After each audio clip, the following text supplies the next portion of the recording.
राम राम पाहुणं, कसं आहे सगळं? आज आपण अशा एका राजाबद्दल बोलणार आहोत. याचं नाव घेतलं की अंगावर काटा येतो. पण आज आपण त्यांच्या लढायाबद्दल नाही, तर त्यांनी आपल्यासारख्या मातीत राबणाऱ्या माणसासाठी काय केले याबद्दल बोलणार आहोत.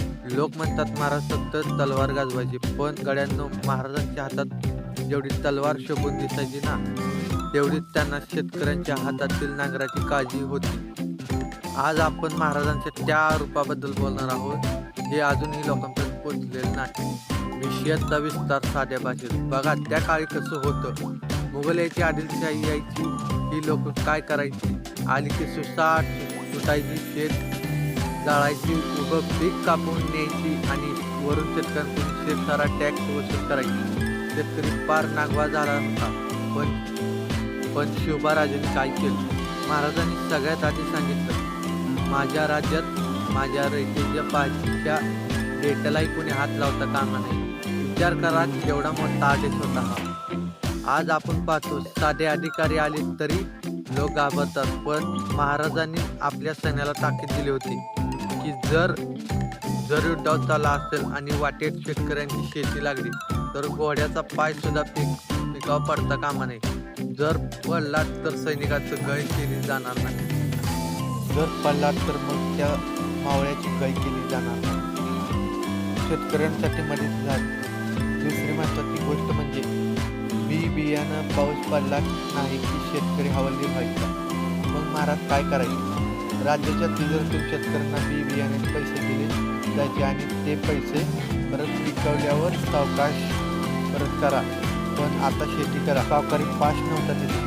राजांनी सांगितलं होतं की जर दुष्काळ पडला तर टॅक्स माफ करा. आजच्या काळात आपण बघतो, पीक गेलं तरी कर्ज वसुली मागे लागते.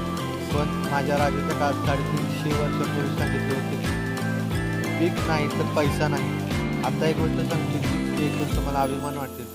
महाराजांनी आज्ञा दिली होती की रयतेच्या झाडांना विनाकारण कापायचं नाही. अगदी एखादा लाकूड हवं असेल तरी ते फुकट घ्यायचं नाही, त्याची किंमत द्यायची.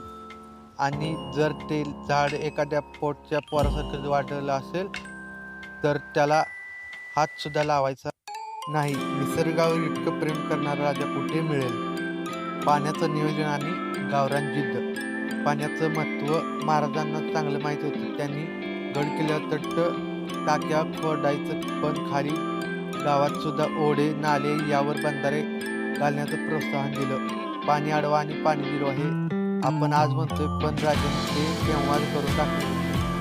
महाराजांनी आपल्या माणसांना सांगितलं होतं की नुसतं लढून राज्य येत नाही, तर माती टिकवून राज्य टिकतं. जर शेतकरी सुखी असेल तर स्वराज्य सुखी राहील. राजांनी कधी स्वतःला मालक समजलं नाही, ते स्वतःला रयतेचे सेवक समजायचे. तर मित्रांनो, शिवराज